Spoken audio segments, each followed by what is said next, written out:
Welcome friends, প্রত্যেকের স্বাগত আমাদের ইউটিউব চ্যানেলে। যে সমস্ত ভিউয়ার্সরা প্রথমবার চ্যানেলটি দেখছেন তারা অবশ্যই চ্যানেলটিকে সাবস্ক্রাইব করে নেবেন এবং চ্যানেলের পাশে থাকা বেল আইকনটি প্রেস করবেন, যাতে এই ধরনের খবরাখবর সবচেয়ে আগে সবচেয়ে দ্রুত আপনাদের কাছে পৌঁছে যায়। তো সচরাচর আমরা হাইকোর্টকে কখনো বলতে দেখি না, বা কোনো জাস্টিসকে আমরা বলতে দেখি না যে মামলাকারী একটি ভালো কেস তৈরি করেছেন নিয়োগ পাওয়ার জন্য। স্বয়ং এই কথা বলছেন জাস্টিস রাজশেখর মান্তা মহাশয়, এবং সেটা অর্ডারে উল্লেখ করেছেন। দেখাবো আপনাদের ডিপিএসসি পুরুলিয়া 2009 একটি ঘটনা। তো এই ক্ষেত্রে 2009 সালে যে প্রাথমিক শিক্ষক নিয়োগ হয়েছিল সেখানে এই ঘটনাটা উঠে আসে, এবং একটি তাজ্জব ঘটনা, এবং সেটা বিশদে জানলে আপনাদেরও বুঝতে পারবেন যে ব্যাপারটা আদতে কী হয়েছে।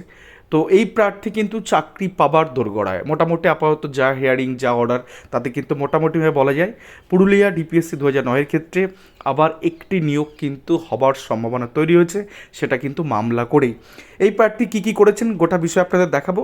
তো ওভারঅল শুধুমাত্র অপারেটিভ পোর্শনটা শুধুমাত্র আপনাদের সামনে রাখছি।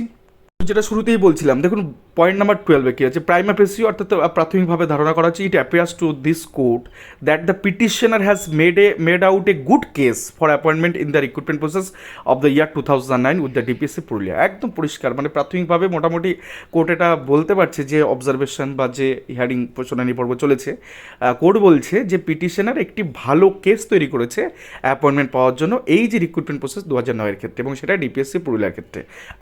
অর্থাৎ পরিষ্কার যে সচরাচর যে কথাগুলো আমরা কখনো পাই না, সেটা কিন্তু এই কেসের ক্ষেত্রে এসছে। কেন এসছে, কী তার ব্যাখ্যা, কেন এই কথাগুলো বললেন, সেটা তো অবশ্যই আপনাদের জানাবো। কিন্তু সত্যি কথা বলতে কোর্টের তরফ থেকে এরকম একটা বিষয়, মানে কেস করা তো আর চারটেখানি ব্যাপার না, যে কেউ মুখ উঠিয়ে কেস করতে চলে গেলে দেখলে তো হবে না, ডকুমেন্ট চাই, পয়েন্ট চাই, লজিক চাই, তবেই না কেসটা দাঁড়াবে। যেটা আমরা দেখি যে গোটা ঘটনা কি। তো এক নম্বর পয়েন্টটা বলেছে, the commission of school education has file A report on dated 19 June 2024 in terms of the court order dated 13 June 2024 তারিখে। তো এক্ষেত্রে স্কুল এডুকেশন একটা ফাইল ওখানে দিয়েছেন 13 জুনের অর্ডারের প্রেক্ষিতে 19 June. It appears that the petitioner participated in the recruitment process conducted by the district primary school council Purulia in the year 2009। তো 2009 ইনি বসেছিলেন পরীক্ষায় ডিপিএসসি পুরুলিয়ার ক্ষেত্রে as a physically challenged person with the, অর্থাৎ তিনি কানে শুনতে পান না বা কম শোনেন, এরকম একটা জায়গা থেকে তিনি কিন্তু ফিজিক্যালি চ্যালেঞ্জ, অর্থাৎ পিএইচ একজন প্রার্থী। The petitioner participated in the selection process but was not empanelled, এবং তিনি সেখানে চূড়ান্ত সিলেকশন পাননি, চূড়ান্ত তালিকায় তিনি নাম তো রাখতে পারেননি। And no interview was conducted. এইটা হচ্ছে পয়েন্ট, যে এই প্রার্থীকে কোনো ইন্টারভিউতেই ডাকা হয়নি, বা এই প্রার্থী কোনো ইন্টারভিউ নেওয়া হয়নি। এইটা হচ্ছে এই মামলার সব থেকে বড় একটা অংশ, যেখানে সবাইকেই ডাকা হয়েছে বাট এই প্রার্থীকে ইন্টারভিউতে ডাকা হয়নি, যদিও তার যথাযথ পরিমাণ মেধা তার কাছে রয়েছে। তো এরকম একটা জায়গার থেকে কোর্ট কিন্তু দেখছে যে এই যে 2009 সালে ইনি প্যারেন্ট হন, এবং তিনি তারপর রীতিমতন একাধিক আইটিআই করেন, এবং তারপর কোর্টের দ্বারস্থ হন, এবং কোর্ট সেখানে কিছু ডিরেকশন দেন। এবার আপনাদের যে বিষয়টা দেখাবো সেটা খুব ভাইটাল, এই পিটিশনের সব থেকে গুরুত্বপূর্ণ অংশ এটা। The petitioner has used a supplementary affidavit annexing therewith an order of coordinate bench dated 8 August 2012 passed WP number such in such এবং অমুক versus the state of West Bengal.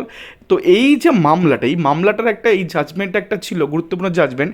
It appears from the said order that when no interview was conducted, অর্থাৎ এই অর্ডারের ক্ষেত্রে দেখা যাচ্ছে যিনি order দিয়েছেন জাস্টিস, সেখানে তিনি পরিষ্কার বলে দিয়েছেন যদি কোনো ইন্টারভিউ কোনো ক্ষেত্রে না নেওয়া হয়, and a full 5 marks was awarded to the candidate concern notionally, অর্থাৎ নোশনালি তাকে 5 নাম্বার অর্থাৎ ফুল নাম্বার থেকে দেওয়া হবে।